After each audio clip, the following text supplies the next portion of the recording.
La silhouette de la forêt. Voici une ancienne lettre que j'ai retrouvée dans une malle au fond du grenier de chez mes grands-parents. Elle a été écrite par le frère de mon grand-père en 1978. Cette lettre a retenu mon attention lorsque j'ai vu le cachet de la poste. Cette lettre a été envoyée depuis une ville qui s'appelle Boston. Oui, Boston c'est connu, me direz-vous, mais à côté, entre parenthèses, il y avait écrit Helltown. Ce n'est pas la Boston que beaucoup de personnes connaissent, mais une autre ville. Une ville qui a vu son nom s'élever au rang de légende urbaine. Voilà la raison pour laquelle j'ai lu et décidé de publier cette lettre-ci. Cher petit frère, comme tu le sais, il y a quelques semaines avec Gina, notre amour du surnaturel nous a poussés à nous rendre dans cette ville que l'on a surnommée Helltown. Pour tu t'en doutes, vérifier si les récits sur cette ville sont fondés. Tant de récits de fantômes qui entouraient certains lieux nous ont fait frémir de plaisir et nous ont poussés à l'explorer de plus près et m'ont donc contraint, à mon grand désarroi, à te raconter des faits qui m'ont bouleversé au plus profond de mon âme. Je consigne donc ici ce qu'il s'est passé il y a 5 jours, alors que Gina et moi, déjà enceintes de 7 mois, avions décidé d'explorer la forêt qui se trouvait en face de notre chambre d'hôtel. Quelle ne fut pas notre erreur d'y avoir pénétré. Le jour, Boston est une ville charmante. Les habitants ont le visage calme. Il est difficile de croire un seul instant que les légendes sont vraies. Nous nous installâmes donc dans un hôtel du centre-ville, offrant une vue magnifique sur la forêt et le soi-disant cimetière hanté. Nous avions fait notre planning pour les jours à venir. Quels endroits nous visiterions les nuits venues. Après nous être installés, nous allâmes à l'orée de la forêt repérer les lieux avant la nuit. La forêt était assez obscure, même la journée. Si obscure que Gina me disait voir au fond luire comme la lueur d'une bougie. Je ris, toutes ces légendes commençaient à déteindre sur nos esprits. Nous nous approchâmes ensuite du cimetière. À peine avions-nous poussé le vieux portail rouillé que l'air se refroidit et nous fit frissonner. Le soleil commença à se coucher. Le cimetière se trouvait au bord d'une falaise où de nombreuses personnes se seraient suicidées. En approchant du vide, Gina me tapa l'épaule et me montra une personne assise sur le banc. Elle avait le teint pâle, le regard fixe vers le soleil couchant et le vide face à elle. Je m'approchai alors lentement pour ne pas troubler l'atmosphère de recueillement qui régnait. La personne souriait sereinement. Je posai ma main sur son épaule et c'est alors qu'elle a disparu. Je me retournai vers Gina, surpris. Mais qu'avions-nous donc vu? Un fantôme sûrement. Cette rencontre me fit frissonner. Après coup, nous prîmes la décision de rentrer à l'hôtel, de nous reposer, avant de commencer les choses sérieuses. L'heure vint enfin. Nous prîmes chacun un sac à dos contenant quelques provisions, de l'eau, des petits sandwichs, etc. Une lampe torche et une trousse de premiers soins. Je regrettais le fait que Gina m'accompagne. 7 mois de grossesse ne sont pas à négliger. Il fallait qu'elle se repose. Mais tu la connais. Elle arrive toujours à me convaincre. Un dernier coup d'œil à la fenêtre. C'est vrai que tout au fond de la forêt semblait luire une bougie. Nous arrivâmes à l'orée de la forêt. Un étrange mélange d'excitation et de peur coulait dans notre sang. Nous y entrâmes. Les arbres semblaient plus menaçants que jamais. Leurs branches, semblables à de longs doigts crochus, descendaient parfois jusqu'au sol, où gisait un tapis de feuilles mortes. Nous avançâmes lentement mais sûrement, attentifs au moindre bruit, la lampe de poche en main. Nous nous retournâmes de nombreuses fois en même temps, sûrement à cause du vent qui soufflait dans les feuilles mortes. Il nous semblait entendre des bruits de pas. Le vent s'était cependant arrêté quand nous commençâmes à entendre de sortes de plaintes, des gémissements. Gina s'éloigna un peu. Je ne m'en rendis compte qu'au moment où je l'entendis crier. J'accourus le plus rapidement possible. Elle était tombée par terre, effrayée par quelque chose. Je braquai ma lampe en face de nous et blêmis à mon tour.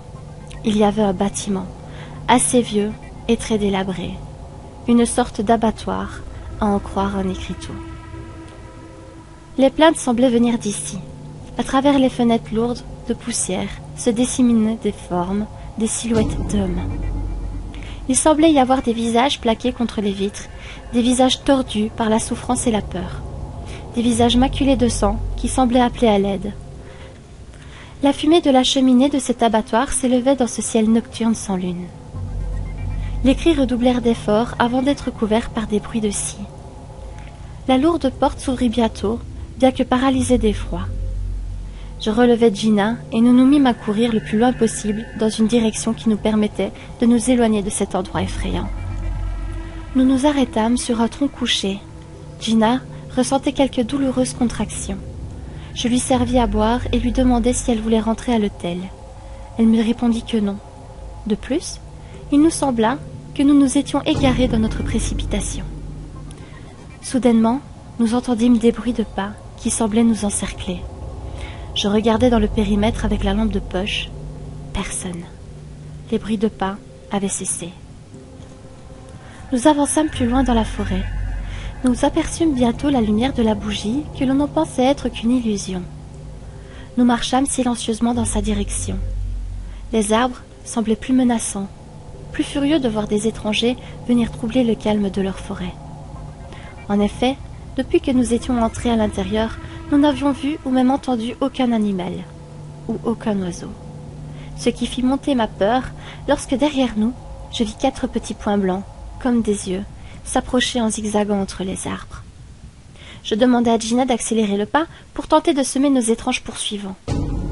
Alors qu'ils semblaient tout proches, nous nous cachâmes derrière un arbre. Celui-ci s'avéra plus effrayant qu'autre chose. Une goutte de sang coula sur mon front.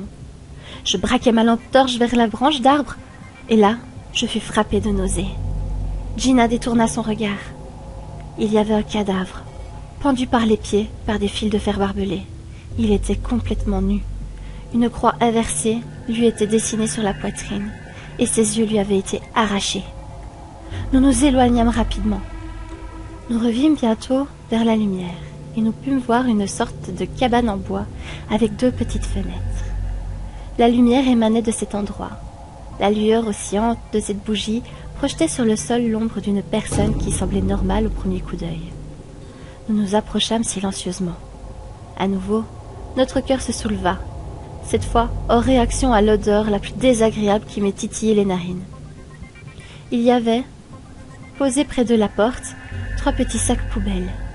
Nous regardâmes encore un moment l'ombre de la personne qui résidait dans la cabane. Elle semblait préparer quelque chose. Les seuls bruits qui nous parvenaient étaient, semble-t-il, ceux de couteaux que l'on aiguise. Puis, l'ombre disparut, et à ce moment, la porte s'ouvrit en grand. Nous fûmes projetés vers l'arrière, éblouis par une forte lumière qui émanait de l'intérieur. L'ombre que nous voyions projetée au sol de l'extérieur semblait en être réellement une. C'était une silhouette noire. Il m'était impossible, même en pleine lumière, de distinguer quoi que ce soit de cette personne. Elle s'approcha de Gina et moi. Nous reculâmes à terre, dans la possibilité de nous relever. Nous entendîmes des pleurs et des cris venant de l'intérieur de la cabane. Puis, la silhouette noire se précipita sur Gina dans un cri strident. Je fus soudainement plaqué au sol par une force invisible qui m'obligea à regarder l'horrible spectacle qui se déroulait devant mes yeux. La silhouette ouvrit Gina au niveau du bas-ventre. Nous nous mîmes à crier tous les deux. Puis, avec admiration, l'ombre en sortit notre futur bébé. Un sourire éclatant se dessina sur son visage. Elle éclata de rire, alors que nous continuâmes de pleurer et de crier de désespoir. Je fus bientôt le seul à pleurer et à crier, car Gina venait de rendre son dernier souffle. L'ombre coupa le cordon ombilical, puis emmena le fœtus jusqu'à sa bouche, lorsqu'elle s'ouvrit dans des proportions inhumaines et l'engloutit d'une traite. Puis, l'ombre me regarda de ses yeux, que je pouvais voir désormais. Ils étaient aussi blancs que la lune, que Gina ne pourrait plus jamais voir. Me souriant de toutes ses dents, elle me dit « La vraie souffrance, c'est la vie le plus souvent. » Et à ce moment-là, le noir complet. Je me réveillais dans un hôpital 4 jours plus tard. Des personnes m'avaient retrouvé sur un banc du cimetière de Helltown, inconscient. Gina n'a pas été retrouvée. Voilà la fin de cette affreuse histoire. Je ne sais pas comment je vais vivre correctement maintenant. Demain, je rentre à Londres vous retrouver. On m'a promis que cette lettre arriverait avant mon retour en Europe.